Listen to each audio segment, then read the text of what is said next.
नमस्ते। हम हमारे नए प्रोग्राम के साथ हाजिर हैं। आज हम बात करेंगे जागृति राही से, जो कि सर्व सेवा संघ में रहती थी, जो एक जगह है राजघाट के पास। यहाँ पे जो वाराणसी में जो अलग अलग घाट हैं, उसके पास वहाँ पे रहती थी। ये 1960 से ऑर्गेनाइजेशन थी। वहाँ गांधी बुक्स पब्लिश होती थी और कई वहाँ पे जो डेवलपमेंट हो रहा है उसमें यहाँ पे बहुत चीज़ें तोड़ी गई और विस्थापन भी हुआ। तो हम पूरी बात समझते हैं जागृति जी से। तो थैंक यू, आप हमसे बात कर रहे हैं और आपने टाइम दिया। तो आप बताएं थोड़ा सा, आप कहाँ रहती थी और क्या हुआ ये 2 सालों में या 2 साल पहले। जी।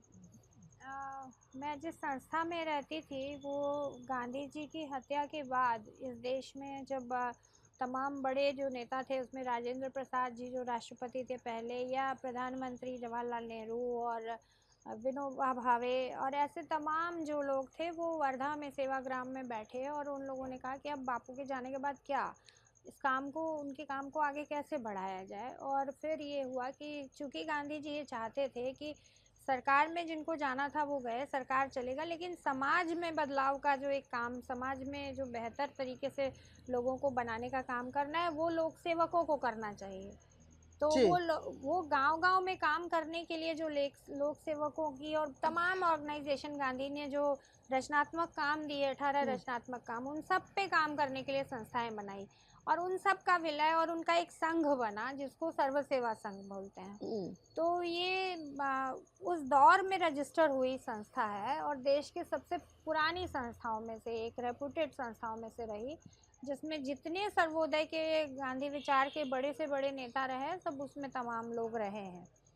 और जिस कैंपस की मैं बात कर रही हूँ उसको साधना केंद्र बोलते थे। वो विनोबा जी ने पसंद की थी, इसलिए उस जगह को वो जब आ रहे थे भूदान के लिए और उसके लिए, तो वो उन्होंने कहा कि बनारस, काशी से उनका लगाव था। जी। तो उन्होंने कहा कि यहाँ ये ज्ञान की नगरी है, तो यहाँ पे जो है एक सेंटर हमारा होना चाहिए वैचारिक प्रचार प्रसार के लिए, और इसलिए वहाँ पे वो लैंड उन्होंने सेलेक्ट की। और फिर लाल बहादुर शास्त्री और जगजीवन राम और ऐसे तमाम जो बड़े नेता थे, इवन राष्ट्रपति भी शामिल थे, और बाकायदे खरीदी गई वो ज़मीन। उस दौर में रेलवे से कहा गया कि ये आपकी ज़मीन है, आप हमको दीजिए। तो रेलवे को भी कोई बहुत इंटरेस्ट नहीं था, उनके काम की नहीं थी, क्योंकि स्टेशन बन चुका था, बाकी लैंड वो यूजलेस थी उनके लिए।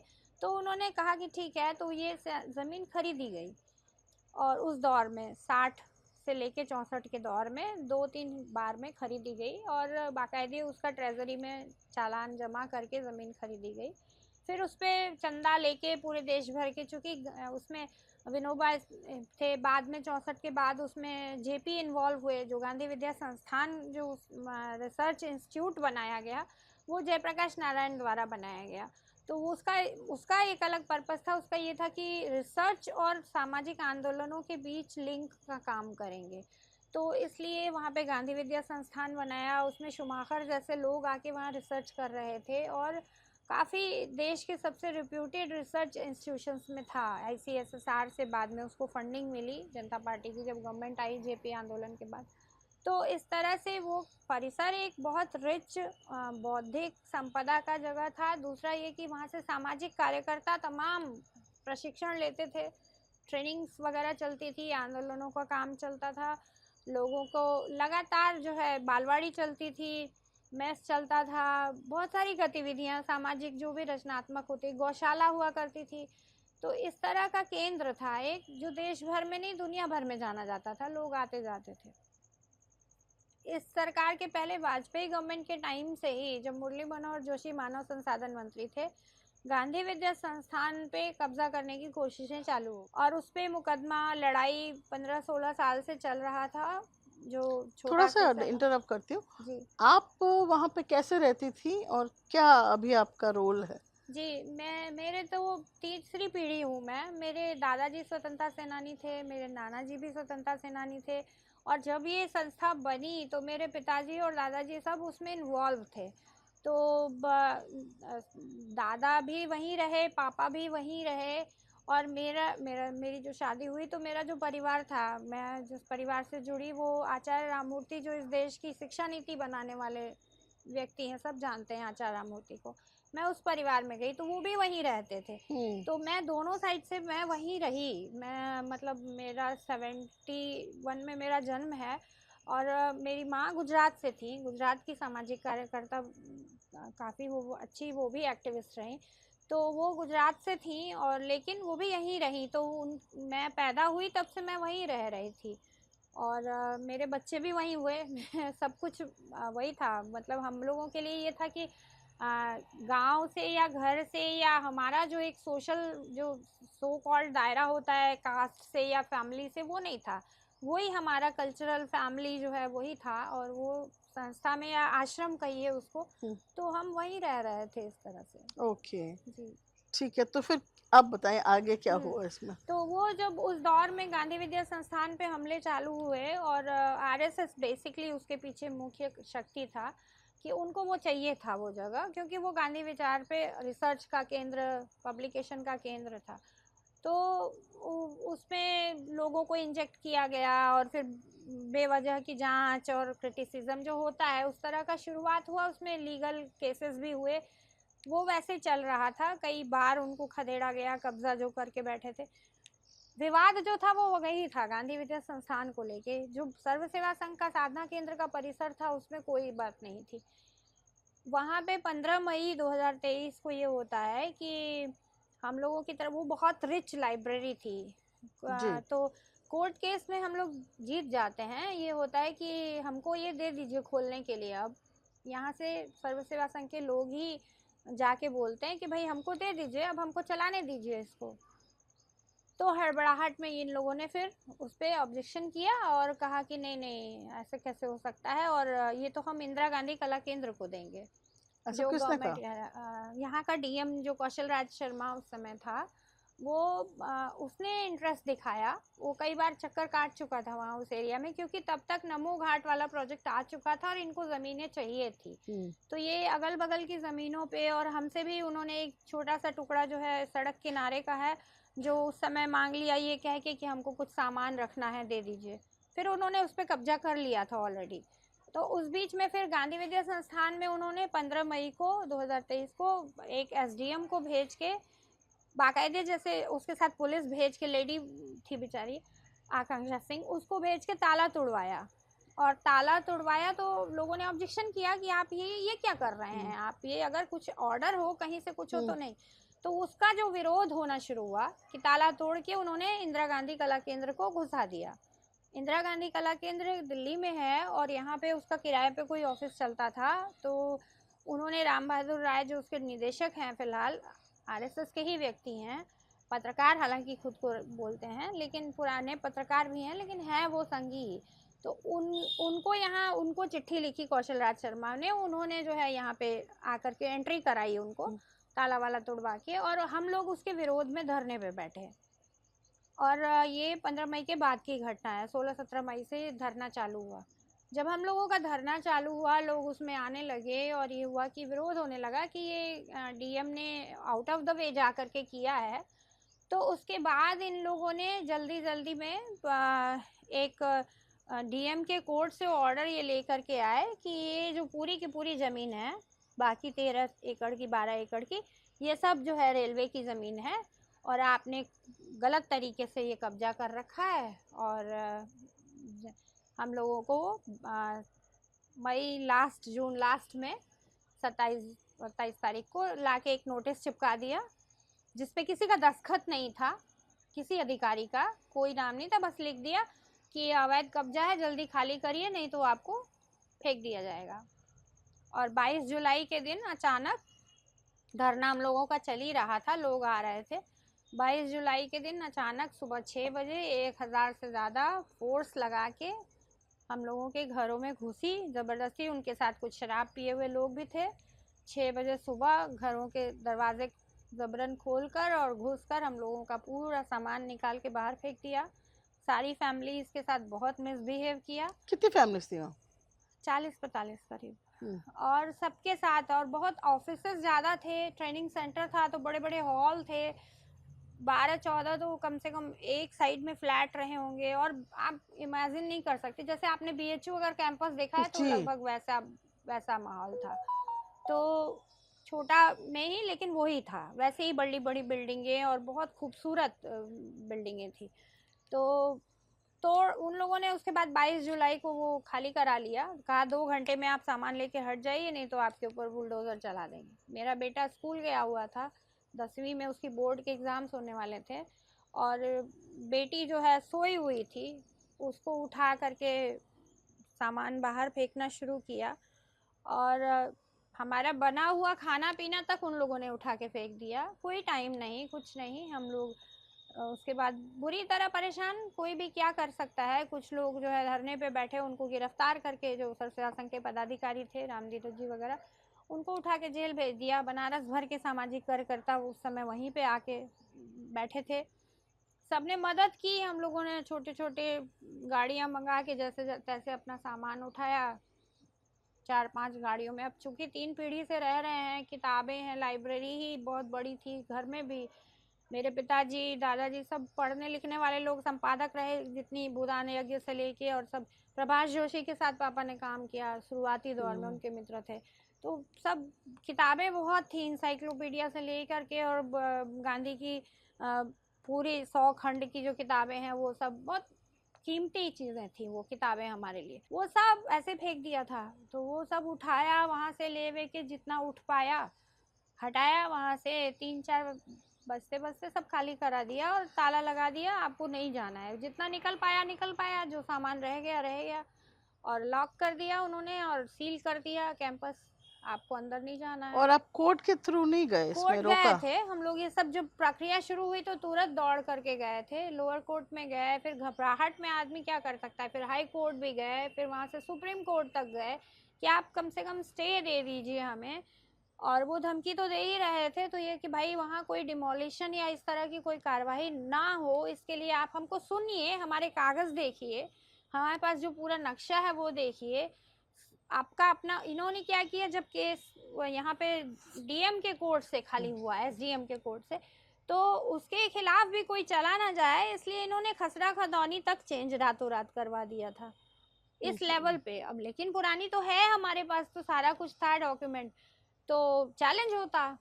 तो उसके लिए जो है attorney general of India Tushar ji खड़े हुए, 8-10 वकील खड़े हुए, और बोला, उस समय चंद्रचूड़ थे, उन्होंने कहा कि बनारस के डीएम को बता दो, प्रशांत भूषण जी थे हम लोगों के वकील, कि मैं देख रहा हूँ केस, कोई हम लोगों को लगा कि अब तो ठीक हो जाएगा, अब कुछ नहीं होगा। बोल रहे हैं, चंद्रचूड़ बोल रहे हैं कि मैं देख रहा हूँ, तो ऑब्वियसली हम लोगों को इतनी राहत तो मिलेगी कि कुछ समय मिले या कुछ सुना जाए हमें।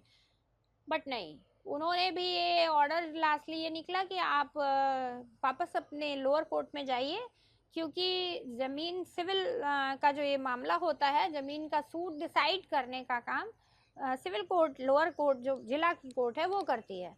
तो आप उठा के सीधे यहाँ वापस पटक दिए गए।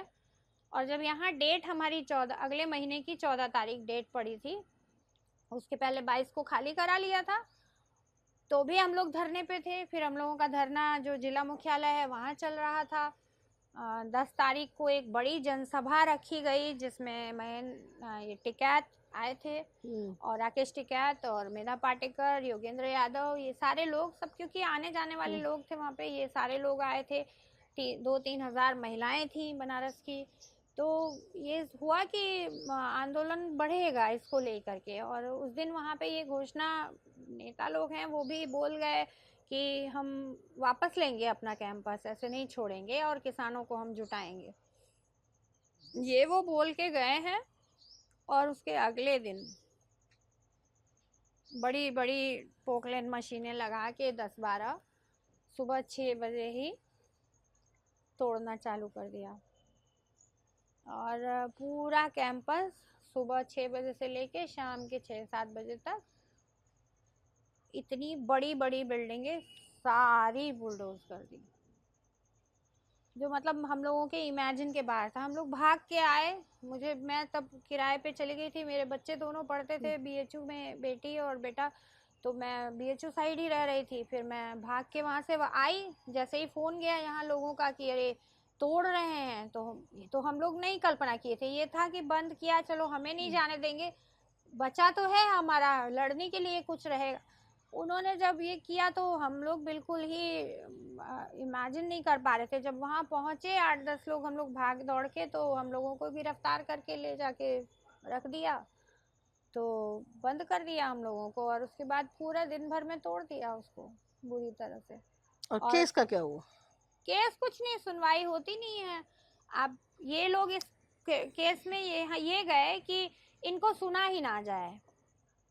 तो ये सुनने में कि इनको सुना जाए कि ना सुना जाए, साल भर लग गए, डेट बढ़ती रही, 3-4 जजेस बदल गए।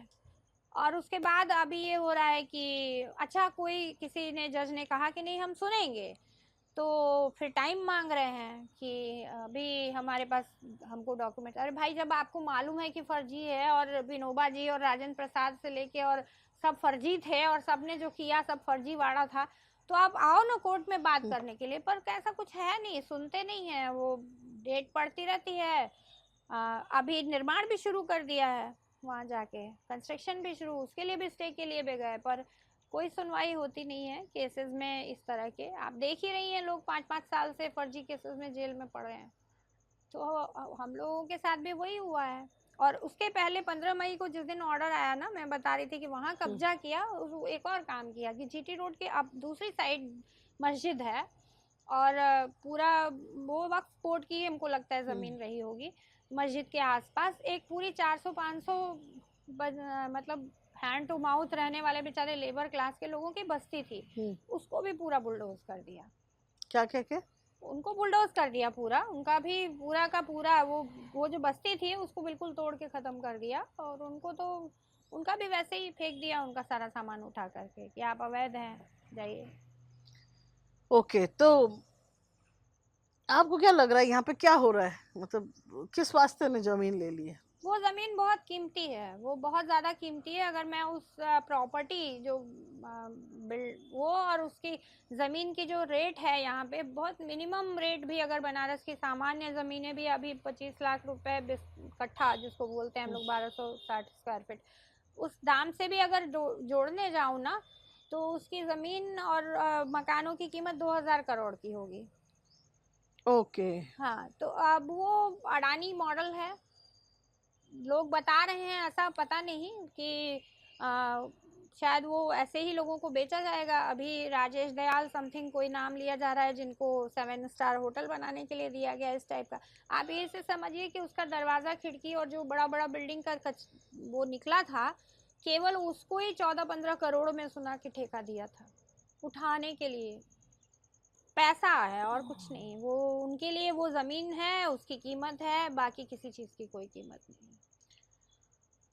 अभी मैंने सुना है कि ये जो कोई लोग वहां पे एक वॉक कर रहे हैं, मतलब एक क्या बोलते हैं, यहाँ के राजघाट से लेके उस राजघाट, हम लोग यानी उसके बाद दिल्ली से के बारे में, वो लगातार जरा लगा बताएं वो जी। क्या हो रहा है? वो पदयात्रा है, हाँ। राजघाट से राजघाट 2 अक्टूबर से शुरू की है हम लोगों ने वहीं से, क्योंकि अभी भी गांधी प्रतिमा वहाँ है, वो अंदर हम लोगों को नहीं जाने दिए। 4-4 लोगों को करके ले गए माला पहनाने के लिए भी, 2 अक्टूबर के दिन भी। लेकिन फिर वहाँ से हम लोगों ने यात्रा शुरू की, और अभी पहुँची है यात्रा कानपुर के आगे, और नाम उसका यही है, राजघाट से राजघाट, एक कदम गांधी के साथ कारवां प्यार का। तो वो हम केवल अपनी विरासत की बात नहीं कर रहे, उसमें हमारी साझी विरासत की बात है, सद्भावना की बात है। लोकतंत्र जो इस समय जो हालत है, आप देखिए कल 12 बजे रात से SIR 12 स्टेट में लागू हो गया, जिसमें यूपी भी एक है। तो जो हरकतें हो रही है, डेमोक्रेसी तो एक तरह से ख़त्म है। आप जैसे चाहेंगे वोटर लिस्ट बनाएंगे, आप जिसको चाहेंगे रखेंगे, जिसको चाहेंगे निकाल देंगे। तो इस तरह की जो कवायदें हो रही हैं, कोर्ट का कुछ होता नहीं है, आप कितना भी न्याय की उम्मीद ख़त्म हो रही है।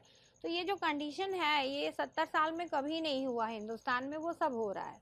तो वो पदयात्रा इसलिए है कि गांधी को लेके और उनके ही सहारे हम तो चलते हैं। तो हमारे साथ यात्रा में काफ़ी सारे युवा हैं, बुजुर्ग हैं, महिलाएं हैं। कितने लोग चल रहे हैं? एवरेज 75 लोग रहते हैं। कभी ज़्यादा होते हैं, कभी कम होते हैं, क्योंकि लंबा है, 56 दिनों की पदयात्रा है, 1000 किलोमीटर चलना है, तो लोग जुड़ते हैं। और कुछ 25-30 लोग हैं जो कंटिन्यूअस चल रहे हैं। तो वो पदयात्रा है, लेकिन उस घटना के बाद से 12 अगस्त के बाद से हम लोग कभी भी बैठे नहीं। उसके बाद से हम लोग लगातार 1 महीने तक हमने पर्चा बांटा बनारस के हर वार्ड में जा जा के। फिर उसके बाद हम लोग 100 दिनों के लिए पिछले साल बैठे थे धरने पे, वहीं राजघाट में, उसी गेट पर 100 दिन तक लगातार पूरे देश भर के गांधी विचार को मानने वाले लोग उसमें आए। उसके बाद 100 अभी ये इस साल जो ये हुआ राजघाट से राजघाट पदयात्रा, तो ये तो मतलब रुकना तो नहीं है, आप चाहे कितने भी ताकतवर हो। कब पहुंचने की बात हो रही है? ये 26 नवंबर संविधान दिवस के दिन अच्छा, राजघाट पहुंचे। 26 नवंबर संविधान दिवस के दिन आप लोग वहाँ पहुंचने वाले हैं? जी। या आपके पहचान वाले, मतलब जो? नहीं, मैं भी थी, मैं कल ही आई हूँ अभी यात्रा से।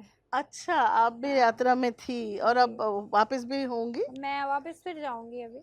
अच्छा, तो ज्यादातर जो अफेक्टेड लोग हैं वो हैं क्या इस यात्रा में? वो भी हैं, नहीं ऐसा नहीं है, अफेक्टेड तो सब हैं, जो गांधी विचार से जुड़े लोग हैं वो सब हैं। और शायद इस देश के जो भी लोगों के, आम आदमी के हक के लिए बोलने वाले, वो सब अफेक्टेड हैं। वो जी। जगह हम सबका स्पेस था ना, वो जो एक्टिविस्ट हैं, जो सोशल कॉज के लिए जुड़े हुए लोग हैं, वो सबका स्पेस था। कोई भी आता था, रहता था, खाता था, अपनी मीटिंगें करता था, ट्रेनिंग करता था, जाता था। कोई वहाँ कॉस्ट थोड़ी लगती थी। तो एक बहुत बड़ा जगह था हमारे पास, एक जगह थी जो जिसमें कोई भी इस तरह से जो और सामाजिक वहाँ पे जीवन जीने करने क्या वाले वाले थे। आप कुछ डेवलपमेंट कह रही थी बात? हाँ, वो होटल बनाएंगे और क्या करेंगे, होटल बना रहे हैं। और नमो घाट में अभी फिलहाल यूज ये करते हैं कि जब ये VVIP लोग आते हैं तो उनकी गाड़ियां पार्क होती हैं। वहाँ पे एक बहुत खूबसूरत जंगल भी है, मतलब नेचुरली वो इतना रिच है जगह कि मैं अपने घर में बचपन से रही हूँ, तो 50 तरह के जानवर, पशु पक्षी, पेड़ पौधे 200 साल पुराने सब हैं। तो अब वो उसका क्या करेंगे, उनको 5 स्टार होटल दिख रहा है, मुझे वो पेड़ पौधे और जीव जंतु दिख रहे हैं। अच्छा, वहाँ पे काशी जो स्टेशन है, रेलवे स्टेशन, वो भी कुछ डेवलप किया हुआ है? हाँ, उसका एक्सटेंशन करने वाले हैं, वही मल्टी मॉडल जो बनाने की बात है। तो वो मस्जिद से लगी हुई बीच में जो मस्जिद वाला एरिया और वो पूरा रेलवे कॉलोनी थी, उसको भी डिमोलिश कर दिया। तो रेलवे की कॉलोनी का लैंड है, फिर ये मस्जिद का लैंड है, फिर बीच में GT रोड है, फिर हम लोगों का कैंपस था। तो अच्छा। तो वो सारा एरिया, पूरा एरिया ही ले रहे हैं उसको वो। अच्छा, तो अभी केस का तो कुछ हुआ ही नहीं, वो है कोर्ट में कहीं? केस है कोर्ट में, डेट्स पर ये पड़ती सब रहती है। डिमोलिश हो चुका हाँ, क्या है। मतलब है केस का, अगर आप 14 को डेट है, हम लोगों को सुना जाना है और 12 को डिमोलिशन हो जाता है, तो कोर्ट का कोई कहते हैं ना वो कंट्रोल तो रहा नहीं किसी चीज़ पे ना। आप जो एक हनक होती है कि केस हो जाएगा, उसका डर होता है, वो तो केवल एक तरफा है, सरकार जिसको चाहे डरा दे केस से। बाकी किसी पे तो कोई केस वेस का कोई मतलब नहीं है। आपका घर डिमोलिश, अब सुप्रीम कोर्ट, हाई कोर्ट दोनों ने बोला ना कि बुलडोजर नहीं चलना चाहिए, लेकिन बुलडोजर तो चला। और बाकायदे देश दुनिया में जानने वाले, उस दिन जिस दिन ये चल रहा था बुलडोजर, कौन सा चैनल नहीं था जो नहीं दिखा रहा था, सबने दिखाया। इतना मीडिया में हम लोगों को सपोर्ट मिला, उसके बावजूद कोई असर थोड़ी है। तो अब आप क्या देखते हैं आगे इसमें? देखने के लिए क्या, हम लोगों के लिए तो वो एक ट्रॉमा है, जो वहाँ रहते थे उनके लिए तो वो इतना दर्दनाक है। हमारे बच्चों पे उसका इतना साइकोलॉजिकली बहुत गंदा इफेक्ट हुआ, उससे निकालना, उबरना हमारे लिए बहुत बड़ा स्ट्रगल है अपने आप में। और बाकी एकमात्र जो वो लगता है, तो वो ये लगता है कि हमारा गया कुछ भी गया हो, लेकिन इस देश में तो लाखों लोगों का जा रहा है ना। पता नहीं कितने किसानों की ज़मीनें ऐसे ही ज़बरदस्ती छीन रहे हैं, घरों पे बुलडोज़र, बस्तियों पे बुलडोज़र चल रहे हैं, हमारे सामने ही वो 400 परिवार उजाड़ दिए गए, तो हम खाली अपना क्या रोएं। तो ये तो देश का मतलब ये कॉमन फिनोमेना होता जा रहा है कि आम लोगों के लिए कोई राइट नहीं रह गया है। आप जिसको चाहे उठा के जो भी चाहे मुकदमे में फंसा दो, केस में फंसा दो, कोई विरोध की कोई आवाज़, कोई सवाल उठाने वाली आवाज़ रहनी नहीं चाहिए, बस ये है। देखिए, अब जो जहाँ पे चीज़ें पहुँच गई हैं ना, मैं 25-30 सालों से एक्टिविज़्म में हूँ और अपनी 3 पीढ़ी से हूँ। तो अभी वो सिचुएशन अलार्मिंग है। हम ये समझ रहे हैं कि अब शायद वापस इस देश को डेमोक्रेटिक सेटअप में और उस तरह से जो संघीय ढांचा है उसको बचाना है, तो लोगों को सड़कों पे इस डर को छोड़ के आना पड़ेगा। और शायद एक दूसरी आज़ादी की लड़ाई आपको लड़ने की नौबत आ गई, शायद नहीं, मैं कंफर्म हूँ कि वो लड़नी पड़ेगी। ये लेवल जहाँ पहुँच गया है वहाँ पे इस देश की सत्ता में जो लोग हैं, जो जो विचारधारा है, वो किसी को भी चलने नहीं देने वाली है। तो जो लोग भी चाहे वो गांधी के लोग हों, अंबेडकर के लोग हों, मार्क्स के लोग हों, और कोई वैचारिक लोग हों या आम आदमी हो, महिलाएं हैं, उनको ये समझना पड़ेगा कि आपको एक फॉल्स प्लेजर दिया जा रहा है रिलीजन के नाम पे, किसी चीज़ के नाम पे आपको फुसला के, बहका के, एक चकाचौंध दिखा के, लेकिन दरअसल में आपकी जेबें खाली हो रही है, आपका फ्यूचर अंधेरा हो रहा है। आपके हाथ से जो एक डेमोक्रेटिक राइट था, एक नागरिक के तौर पे जो वोट का राइट था, वो भी अब आपसे छीना जा रहा है। तो ये बहुत बड़ी कॉन्स्पिरेसी हो रही है इस देश में। और कभी आपको आशा है कि इस लड़ाई को लोग लड़ेंगे जो आप कह रही हैं? एग्जैक्टली सेकंड मुझे पूरी आशा है। ये जीते तो है नहीं, बनारस से भी नहीं जीते हैं, हम लोग बैठे थोड़ी रहे थे, इनको पता है ये जीते नहीं है। ये अगर सरकार का मशीनरी का दुरुपयोग ना करें और इतना बेतहाशा पैसा ना इस्तेमाल करें, तो ये हारे, हर स्टेट में हारे हुए हैं। इनको खुद को पता है कि ये मैनिपुलेशन से जीत रहे हैं, इनको क्यों अभी ये जनगणना नहीं करा पा रहे और एसआईआर कराने की बात कर रहे हैं? ये कितना कंट्राडिक्टरी है। तो दे हैव लॉस्ट, उनका पावर है नहीं, वो जबरन कब्जा करके बैठे हैं। तो ऐसी जबरदस्ती इस देश की जनता, जिसको डेमोक्रेसी की आदत है, वो कितने दिन बर्दाश्त करेगी? कर्नाटक में हारे, बंगाल में हारे, हिमाचल में हारे, साउथ पूरे में हारे, नहीं जीते हैं। और इवन हरियाणा का अभी मामला खुले, जो राहुल जी ने सारा खोला, हम लोग तो यहाँ बनारस में देख रहे हैं। मैं तो 2014 से देख रही हूँ, गुजरात से पूरी बसों में भर भर के लोगों को लेके आते हैं, पूरी की पूरी मशीनरी इनके लिए काम करती है, तब ये जीतते हैं। कहाँ जीत रहे हैं? लोग नहीं वोट कर रहे हैं इनको, इसलिए मुझे बहुत उम्मीद है। ओके, चलो, तो फिर इस उम्मीद से हम आपसे थैंक यू कहते हैं कि आपने हमारे साथ बात की। धन्यवाद। तो आपने देखा किस तरह से जागृति जी ने बहुत विस्तार से हमें बताया, जो यहाँ पे सारी ज़मीन और जो डेमोलिशन हुआ सर्व सेवा संघ की ज़मीन, और इसमें और अभी भी जो लड़ाई जारी है। आपका क्या मानना है? डेफिनेटली आप कमेंट कीजिएगा, हमें बताइए कि आपका क्या सोचना है इसमें। आप हमारे वीडियोस को लाइक कीजिए, शेयर कीजिए, सब्सक्राइब ज़रूर कीजिएगा। नमस्ते।